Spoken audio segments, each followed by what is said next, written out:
Now we come once again to the service stock, and this one's called a ballast motor. These were the U-class trams. Altogether there were 23 of these built, and they were used firstly by the Public Works Department as well as by the Railway Department in tramway construction, and of course by the Tramway Department in maintenance. Now, although called ballast motors, they were in effect general freight vehicles because they carried almost everything. They carried ballast, rail, rubbish, sleepers, sand, coal out to the furnaces at Randwick Workshops from Woolli Creek. They carried sand from the Rosebery sand sidings out to Woolli Creek, where it was transferred into railway vehicles and sent round to all the locomotive depots around the New South Wales railways. It's a little known fact that the sand supplied to the steam locomotives mostly, or if not all, came from Rosebery sand sidings.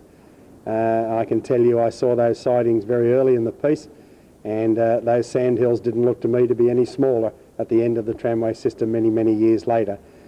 If you want to know where that location is today of interest, if you're travelling on the Southern Cross Expressway, just prior to passing under Gardeners Road, on your right hand side is a large block of flats, and they're situated right on top of Rosebery sand sidings.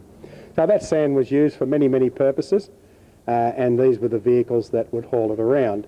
Now these came in three different styles. The one you see, originally there were some with a crane situated in the centre, and there were some side tipping ones. There were two that were side tippers.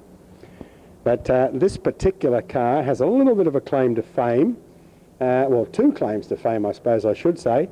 Firstly, this was the last tram out of Wynyard Tunnel.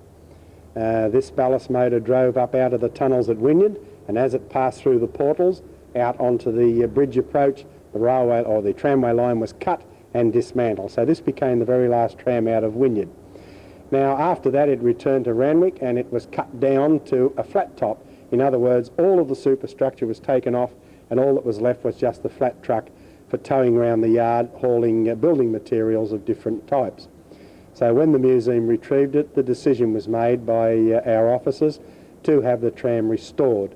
So it was sent away to the Hunter Valley Training School up in Newcastle, and they restored the tram to the condition you see it here today. It has been fully restored by them, a remarkable job, and this is the first major rebuild that the museum has undertaken of any of its tram cars. We've done quite a bit of minor rebuilding, but this is the first major rebuild, because when we started off all we had was the wheels and a little bit of the frame. The rest had gone.